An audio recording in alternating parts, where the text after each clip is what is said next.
اور میری کوشش یہ رہی کہ آپ کو جو ضروریات دین ہیں اور جن چیزوں پر ایمان کا دار و مدار ہے کہ بغیر ان چیزوں کے ایمان کا وجود ہی نہیں ہو سکتا، وہ چیزیں میں نے آپ کے گوش گزار کی۔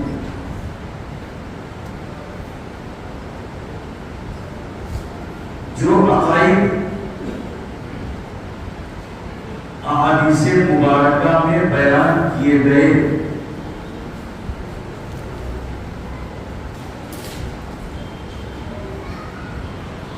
اور صحابہ کرام رضوان اللہ تعالی علیہم اجمعین بھی ان پر شاہد ہیں،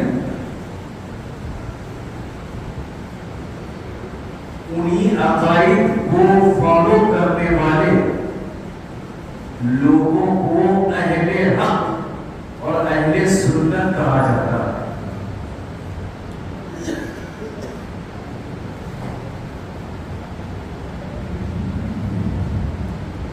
یہ یاد رکھیں آپ کہ اگر آپ سے کوئی پوچھے کہ آپ سنی ہیں، آپ بریلوی ہیں، اہل سنت والجماعت میں سے ہیں، تو اہل سنت والجماعت کسے کہتے ہیں، سنی کسے کہتے ہیں؟ تو آپ بتائیے کہ جو عقائد احادیث کریمہ میں بیان کیے گئے ہیں ان کو جو ماننے والے لوگ ہیں اور جو اہل سنت والجماعت کے معمولات ہیں، ان معمولات کو ماننے والے ہیں، ان لوگوں کو اہل سنت کہا جاتا ہے، انہیں سنی کہا جاتا ہے۔ موجودہ دور میں آپ یوں کہہ لیں کہ اسے مسلک اعلیٰ حضرت کہا جاتا ہے۔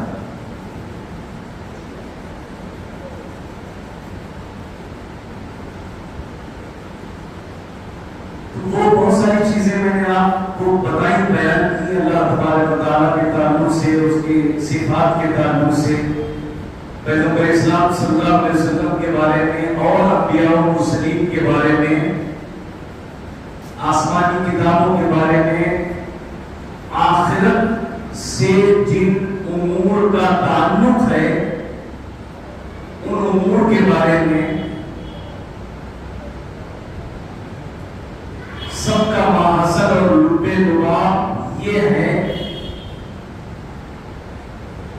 کہ جو پیغمبر اسلام صلی اللہ علیہ وآلہ وسلم اللہ تبارک و تعالیٰ کی بارگاہ سے لے کے آئے، ان ساری چیزوں کو زبان سے اقرار کرنا اور دل سے تصدیق کرنے کا نام ایمان ہے۔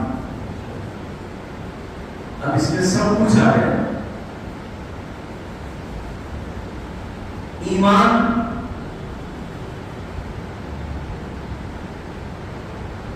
کامل ہوتا ہے اعمال صالحہ کے ذریعے۔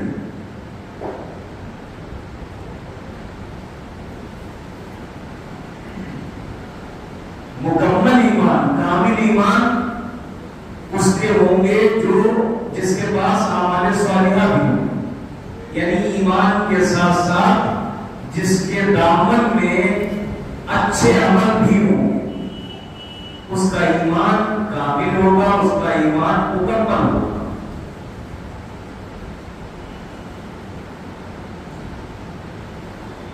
یہ بھی عقیدہ ہے کہ جو مومن ہے وہ ہمیشہ جہنم میں نہیں رہے گا، جو مومن ہے وہ ہمیشہ جہنم میں نہیں رہے گا۔ اگر وہ بدعمل ہے تو اپنی سزا پانے کے بعد اللہ تبارک و تعالیٰ اپنے فضل سے، اپنے کرم سے جہنم سے نکال کے اسے جنت عطا فرمائے۔ اگر وہ مومن ہے، ایمان والا ہے، ایمان پر خاتمہ ہوا، اور خاتمہ بالخیر ہی کا اعتبار ہے۔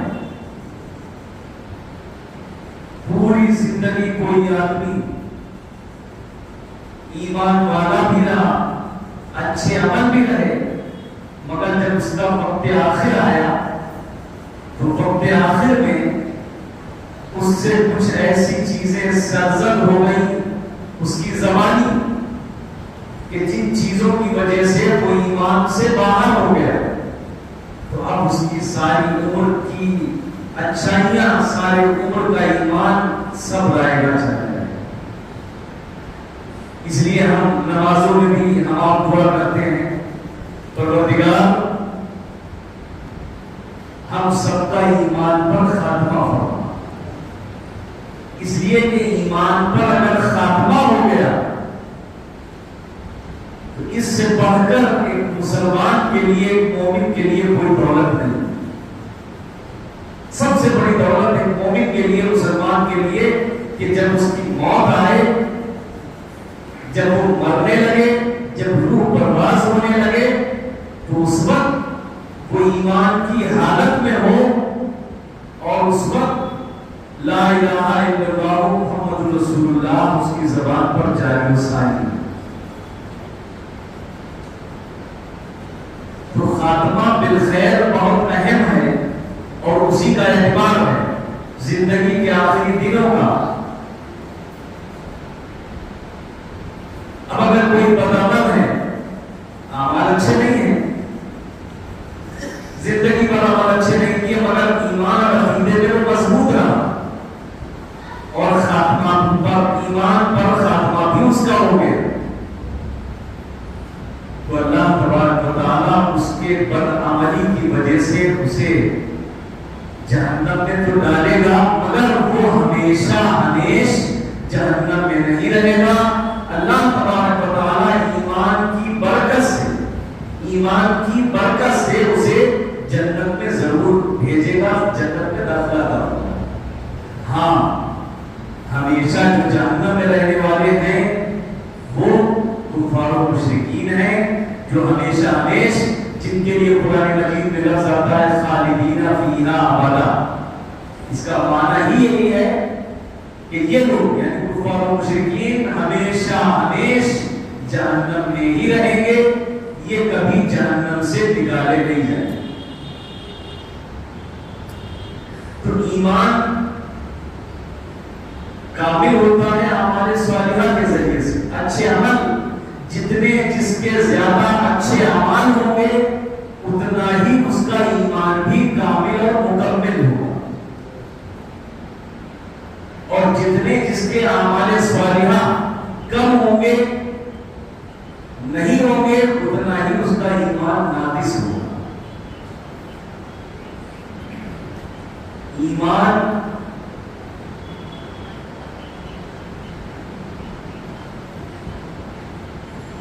اعمال صالحہ کے ذریعے سے کامل اور مکمل ہوتا ہے، اور منافقت یہ ایمان کی ضد ہے، کامل ایمان کی ضد ہے۔ آپ میری بات سمجھ لیجیے گا، منافقت جسے نفاق کہتے ہیں یہ کامل ایمان کی ضد ہے۔ جس شخص کے اندر نفاق ہوگا، منافقت ہوگی، اس کا ایمان کامل نہیں ہوگا۔ ایسا نہیں ہے کہ وہ ایمان ہی والا نہیں ہوگا، سرے سے ایمان نہیں ہوگا، نہیں، ایمان تو ہوگا، مومن تو کہلائے گا، لیکن مومن کامل اور مکمل ایمان والا نہیں، جس کے اندر ایمان کے ساتھ ساتھ نفاق ہو، منافقت ہو۔ چونکہ نفاق اور منافقت یہ ایمان کی، کامل ایمان کی ضد ہے، جو کامل ایمان ہوگا۔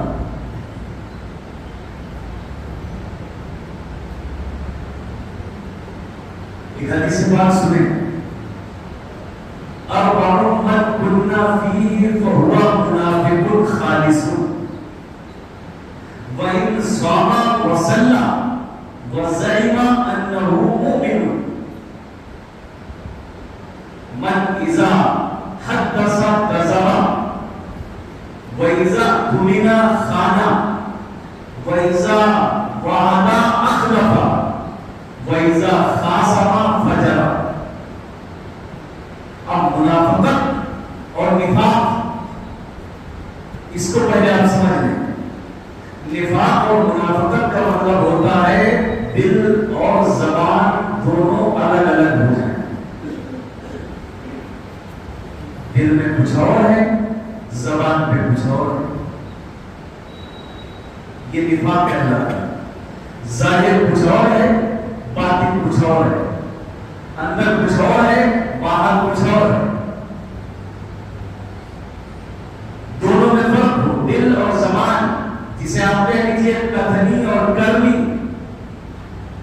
دونوں میں فرق. دل اور زبان دونوں میں فرق ہو، ظاہر اور باطن دونوں میں فرق ہو. اسی کا نام نفاق ہے، اسی کا نام منافقت ہے.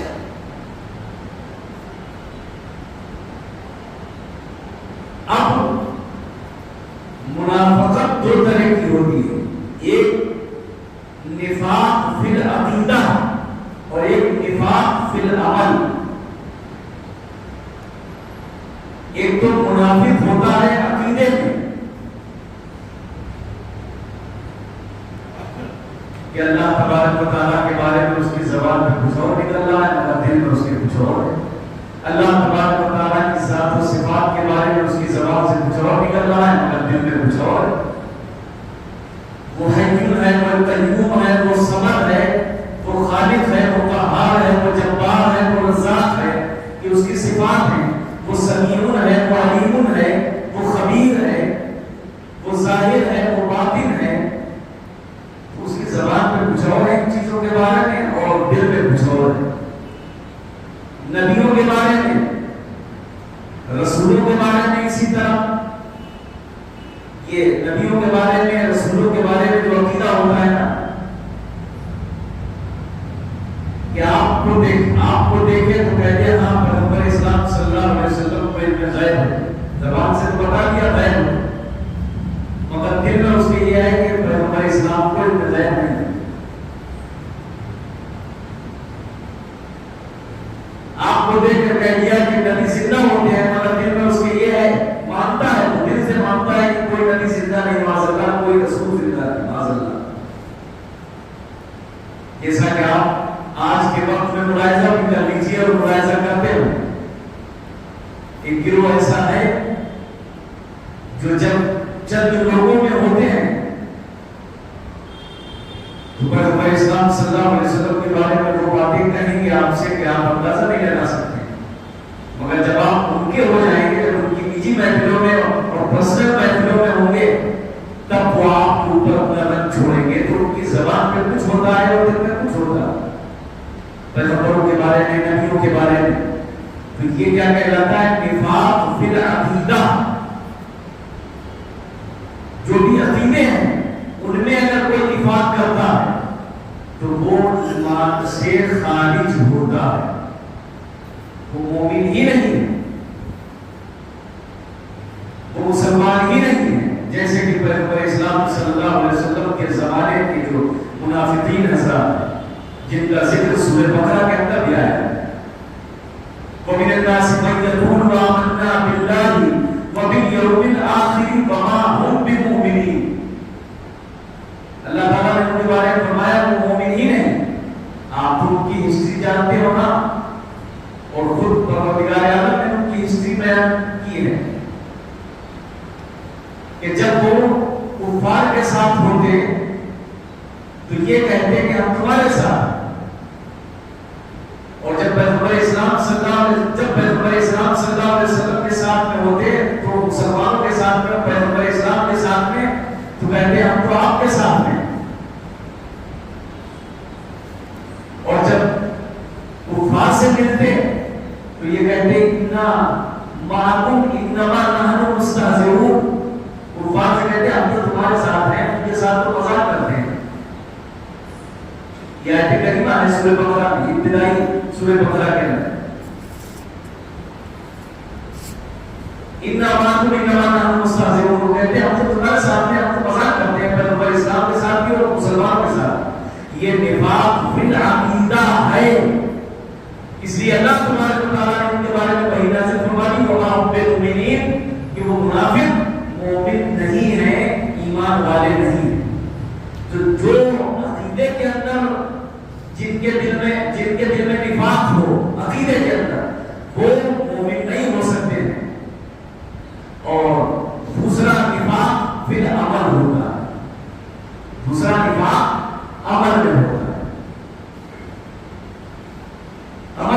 نفاق کا مطلب کیا ہے؟ عمل میں نفاق کا مطلب کیا؟ آپ نے زبان سے کہہ دیا کہ ہاں میں جا رہا ہوں نماز پڑھوں گا، پھر نہیں گیا. آپ کو کسی نے نیکی کی دعوت دی کہ آپ ایسا کیا کیجیے، آپ روزہ رکھیں، آپ نے زبان سے کہہ دیا ہاں روزہ رکھوں گا، مگر آپ نے رکھا ہے. کسی نے آپ سے کہا کہ آپ ایسا یہ نیکی کر لیا کریں، آپ نے کہہ دیا ہاں میں کروں گا، مگر آپ نے کیا نہیں. تو یہ عمل میں نفاق ہو گیا. جو عمل میں نفاق ہوتا ہے وہ مومن تو ہوتا ہے، مسلمان تو ہوتا ہے، یہ اور بات ہے کہ وہ گناہگار ہوتا ہے، وہ ایمان پہ خارج نہیں ہوتا ہے. جس کا نفاق عمل میں ہو وہ مومن ہوتا ہے، مسلمان ہوتا ہے، یہ اور بات ہے کہ گناہگار ہو. مگر جس کا عقیدے کے اندر نفاق ہو، عقیدے کے اندر جو منافق ہو، وہ مومن ہوتا ہی نہیں ہے، مسلمان ہی نہیں ہوتا. یہ فرق آپ ذہن میں رکھیں. اب میں نے آپ سے عرض کیا کہ نفاق یہ ایمان کامل کی ضد ہے. جو کامل ایمان ہوتا ہے، مکمل ایمان ہوتا ہے، اس کی ضد ہے. اس لیے ایمان والوں کو نفاق سے اور منافقت سے دور رہنا چاہیے اور بچنا چاہیے. اسی تعلق سے میں نے حدیث پاک تلاوت کی. اب حدیث پاک کا ترجمہ سنیں. اربع من كنا فيه فهو منافق خالص. چار چیزیں جس آدمی کے اندر ہوگی وہ پکا منافق ہوگا. وَإِنْ صَامَ وَصَلَّى، اگرچہ وہ روزہ رکھتا ہو اور نماز پڑھتا ہو، وَزَعِمَ أَنَّهُ مُؤْمِنٌ، اور یہ خیال کرتا ہو کہ ہم مسلمان ہیں، مومن، مگر پھر بھی وہ منافق ہی ہوگا. پہلی چیز من اذا حدث كذب، جب بولے تو جھوٹ بولے، جب بولے تو جھوٹ بولے. تو جھوٹ بولنا یہ عمل میں نفاق ہے، عقیدے میں نفاق نہیں ہے، ایمان میں نفاق نہیں ہے، عقیدے میں نفاق ہے، وہ عمل میں نفاق ہے. اذا حدث كذب، جب بولے جھوٹ بولے. ظاہر سی بات ہے جب بولے جھوٹ بولے، جھوٹ بولتا ہی رہے تو ایمان کامل کہاں سے ہوگا؟ ایمان میں تو نقص پیدا ہی ہوتا رہے گا، ایمان کامل کہاں سے ہوگا؟ دوسری نشانی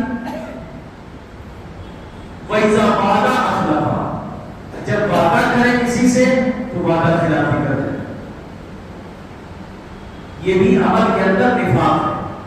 وعدہ کرے وعدہ خلافی کرتا رہے.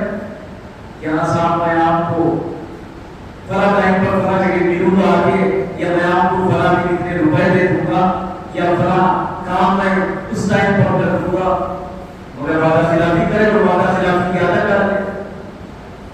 یہ بھی عمل کے اندر نفاق ہے. تیسری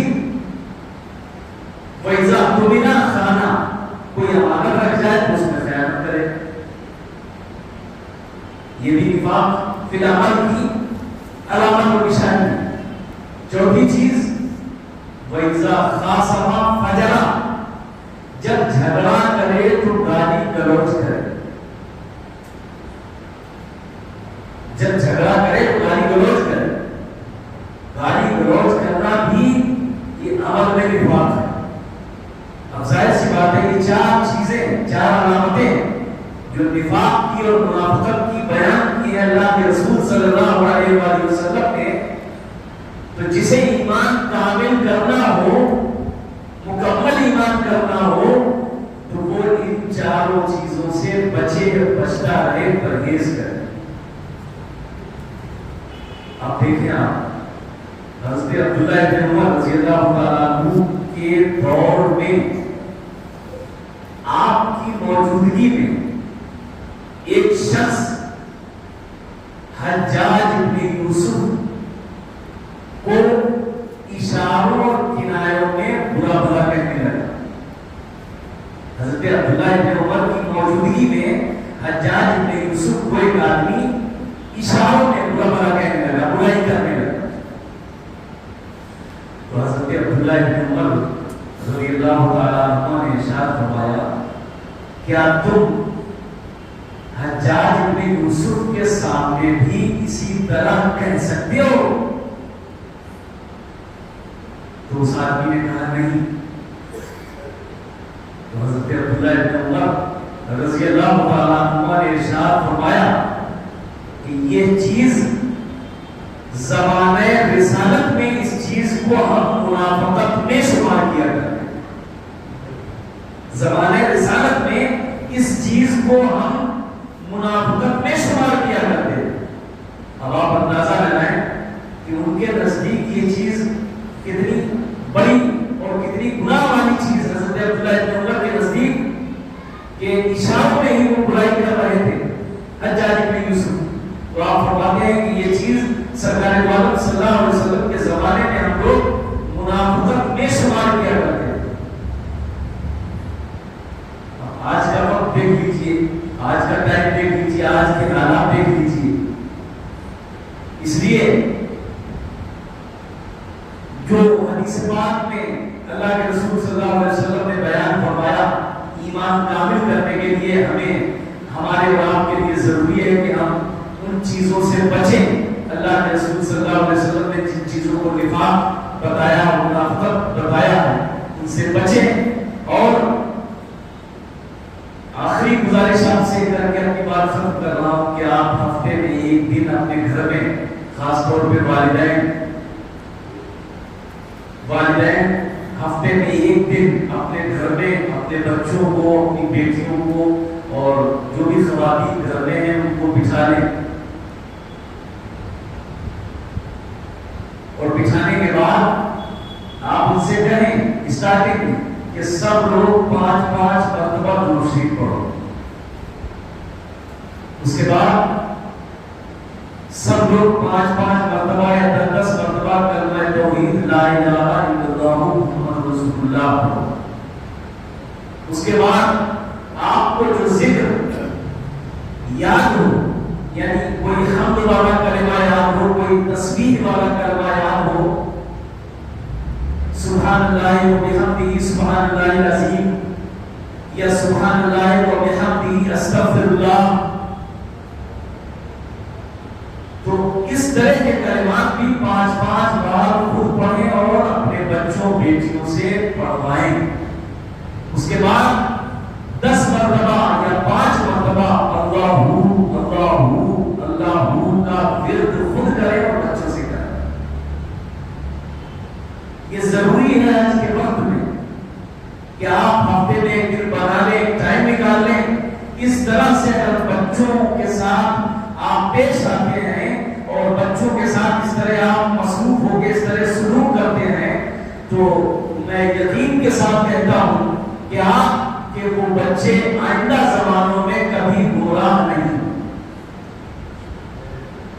یہ سب سے بڑی کمی ہے کہ جو گارجین ہیں ہمارے, جو والدین ہیں ہمارے, دین سکھانے کے تعلق سے یا دین کی رغبت دلانے کے تعلق سے بہت سستی اور کاہلی کرتے ہیں. اگر ہمیں خود نہیں آتا ہے تو ہم کو رغبت تو دلا سکتے ہیں کہ یہ سیکھنا ہے, عالم صاحب کے پاس, امام صاحب کے پاس وہ سیکھنا ہے, یہ باتیں سیکھنا ہے. تو آپ نے اللہ تبارک و تعالیٰ کے بارے میں بتائیں, کلمہ توحید اور اس کا ترجمہ آپ نے یاد کرائیں. میں نے پچھلی بار کلمہ توحید کا ترجمہ آپ کو بتایا تھا, آج پھر بتا دیتا ہوں. لا الہ الا اللہ, نہیں ہے کوئی معبود اللہ کے سوا, محمد رسول اللہ, محمد اللہ کے رسول ہیں. یہ کلمہ توحید ہے. اور کلمہ شہادت اشہد ان لا الہ الا اللہ, اس کا ترجمہ میں گواہی دیتا ہوں. اشہد, میں گواہی دیتا ہوں, لا الہ الا اللہ, کہ اللہ کے سوا کوئی معبود نہیں. میرے سامنے سارے لوگ کہہ لیں کلمہ شہادت کا ترجمہ میں بتا رہا ہوں. اشہد ان لا الہ الا اللہ, میں گواہی دیتا ہوں اللہ کے سوا کوئی معبود نہیں. واشہد ان محمدا عبدہ ورسولہ, اور میں گواہی دیتا ہوں کہ محمد اس کے بندے اور اس کے رسول ہیں.